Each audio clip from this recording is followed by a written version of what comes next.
जय हिंद दोस्तों, स्वागत करता हूं आपके अपने YouTube चैनल अपना टारगेट गवर्नमेंट जॉब में। चैनल को नहीं किया है सब्सक्राइब तो कर लीजिए सब्सक्राइब और बेल आइकन के बटन को दबा लीजिए ताकि आपको हर नई नोटिफिकेशन आसानी से मिल सके। फिलहाल हम बात करें जो यूपी स्कॉलरशिप के फॉर्म में 9-10 के हैं, आपका जो फॉर्म जो स्टार्ट हो चुके हैं। तो आपको यहाँ पे सबसे पहले यूपी स्कॉलरशिप सर्च मारना होगा तो इस तरीके का इंटरफेस खुल के आ जाएगा। तो पहले स्टेप पे आपको जो दिखाई दे रहा है उस पर आपको क्लिक कर लेना है। वहीं आपको देखिए यहाँ पे दिखाई देगा स्टूडेंट। तो आप सिर्फ 9-10 के लिए बता रहा हूँ और किसी के लिए नहीं बता रहा हूँ। यहाँ पे सिर्फ 9-10 के लिए काम करेगी और किसी के लिए नहीं करेगी, क्योंकि क्या है उसमें थोड़ा क्वालिफिकेशन वगैरह बढ़ जाता है तो आपको थोड़ा प्रॉब्लम क्रिएट हो जाएगा। तो यहाँ पे आपको देखिए सबसे पहले क्या आपको यहाँ पर दिखाई देगा फ्रेश कैंडिडेट। तो आप फ्रेश कैंडिडेट आप 9 में पढ़ रहे हैं या 10 में है, आप पहली बार फिल कर रहे हैं तो आप न्यू रजिस्ट्रेशन करेंगे। आपने पहले का ही फॉर्म फिल कराया तो रिन्यूअल पर जाएंगे एंड यहाँ पर प्री मैट्रिक स्टूडेंट लॉगिन कर लेंगे। यहाँ पे आपको registration number, date of birth और आपका पासवर्ड डालना होगा। कैप्चा कोड डाल देना है। पासवर्ड भूल गए तो यहाँ पे आपको क्लिक करके पासवर्ड फॉरगेट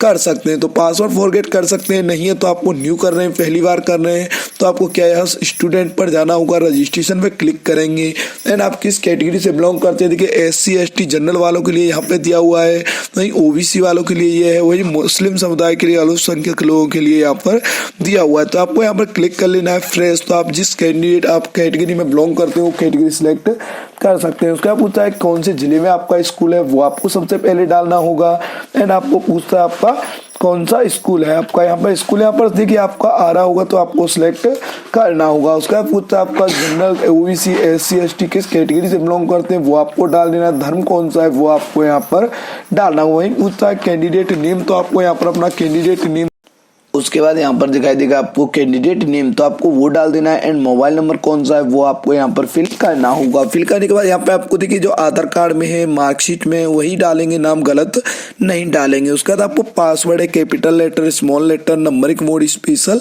करेक्टर जैसे XYZ@123 इस तरीके का पासवर्ड आप बना सकते हैं एंड पासवर्ड आपको दोबारा डालना होगा एंड यहाँ पर कैप्चा कोड डाल देना। जनरेट OTP करेंगे तो जो मोबाइल नंबर लगाया आपने उस पर आपका OTP आ गया होगा। OTP डालेंगे, OTP डालने के बाद आपका रजिस्ट्रेशन हो जाएगा।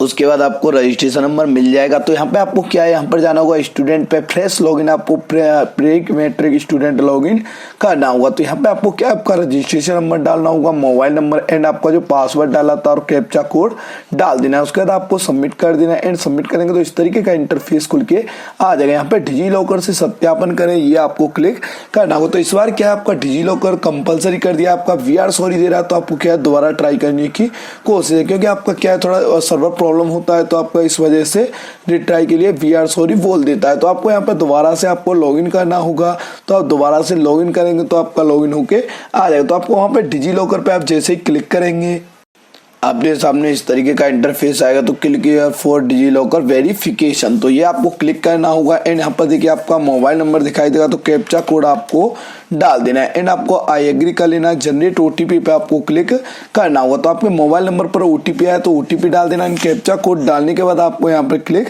करना होगा एंड सबमिट OTP कर देना। तो OTP डालने के बाद ही ये ओपन होगा।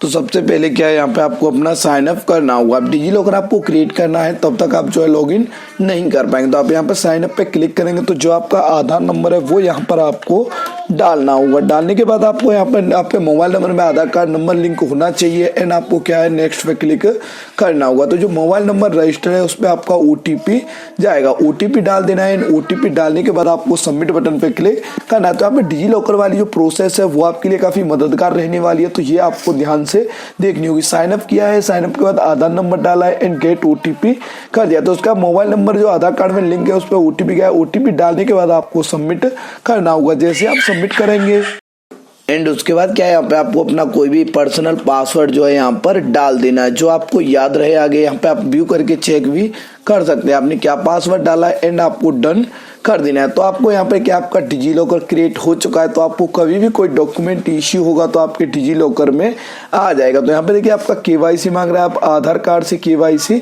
कर सकते हैं। तो यहाँ पे आपका क्या है अलाउ कर देना है एंड अलाउ करेंगे तो आपको जो दिखाई दे रहा है वो आपका आधार कार्ड का डिटेल है। तो आपको यहाँ पर कोई भी चेंजेस नहीं करना है। देखिए आपका फोटोग्राफ इस तरीके से आ जाएगा। तो यहाँ पे क्या आपको वेरीफाई डिटेल कर लेना है एंड वेरीफाई डिटेल करेंगे तो आपका डाटा यहाँ पे देखिए डिजी लॉकर सत्यापन हो चुका है एंड यहाँ पर क्या आपको छात्रवृत्ति के लिए आवेदन करें, तो आपको क्लिक कर लेना है छात्रवृत्ति के लिए आवेदन के लिए। तो आपको क्या यहाँ पर सारे स्टेप जो है क्लियर करने होंगे, कोई भी स्टेप आप यहाँ पे खाली नहीं छोड़ सकते हैं, तो आपको सारे step by step form fill करना होगा। तो यहाँ पे पूछता है आपने जो 8th पास किया है, आपने 9th पास किया है, तो किस इंस्टीट्यूट से आपने पास किया है, तो वो आपको डालना होगा। डालने के बाद आपको यहाँ पर पूछता है आपका जो है आप विगत वर्ष में पास थे, तो वो आपको डाल देना है। एंड यहाँ पर पूछता है आपका पूर्णांक कितना था, वो टोटल मार्क्स एंड ऑफ 10 डालना। अगर आप 8 में है तो आपको 9 में है तो आपको 8 का डालना होगा, 10 में है तो आपको 9 का डालना होगा। अच्छा, जिसमें आप अध्ययनरत है, आप कौन सी क्लास में पढ़ रहे हैं वो आपको सिलेक्ट करना होगा, 9 में है या 10 में है वो आपको डाल देना। प्रवेश तिथि आपको स्कूल में पूछ लेनी है, आपका जो है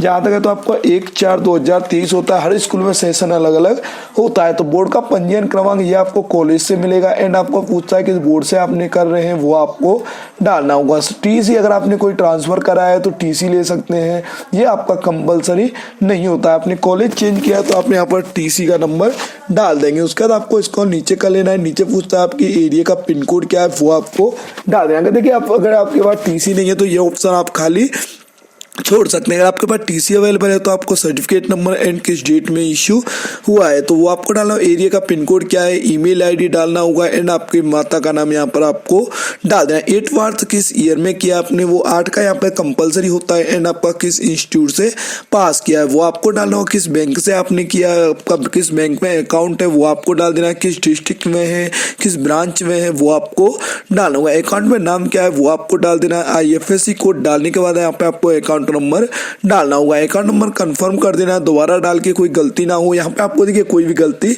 नहीं करना है। कैप्चा कोड डाल देंगे। आई एग्री करने के बाद यहाँ पे आपको मैं प्रमाणित करता हूँ मेरे द्वारा सारी दी गई जानकारी बिल्कुल सही है। तो आपको यहाँ पे एक बार चेक कर लेना है कोई गलती तो नहीं है, गलती तो आप चेंजेस कर सकते हैं। उसके बाद कैप्चा कोड डालने के बाद आपको सबमिट कर देना है। जैसे आप सबमिट पे क्लिक करेंगे एंड उसके बाद आपका क्या है यहाँ पर दिखाई देगा आपका प्रेस, आपका यहाँ पर दिखाई देगा आय एवं जाति प्रमाण पत्र आपका जो है प्रमाणीकरण हेतु। तो आपको यहाँ पे क्या है प्रमाणीकरण करना है। तो आपको आय प्रमाण पत्र का आवेदन संख्या यहाँ पर डालना होगा। तो जो आवेदन संख्या है वो आपको डाल देना है। एंड डालने के बाद आपको नीचे दिखाई देगा आपका सर्टिफिकेट नंबर, तो वो आपको डाल देना है। एंड डालने के बाद आपको क्या है यहाँ पर दिखाई देगा आपको जो है कैप्चा कोड, तो कैप्चा कोड डाल देना है। गेट डाटा पे आपको क्लिक कर लेना है। तो यहाँ पे आपका क्या है डाटा वेरीफाई होके आता है, तो साथ के साथ ही आपका डाटा वेरीफाई हो जाता है। तो आपका डाटा जो है वेरीफाई होके आ जाएगा, तो आपका सबमिट करना होगा। जब तक आपका डाटा वेरीफाइड होगा, देखिए यहाँ पे आपका कुछ गलती दिखा रहा है, तो आपको जो है यहाँ पर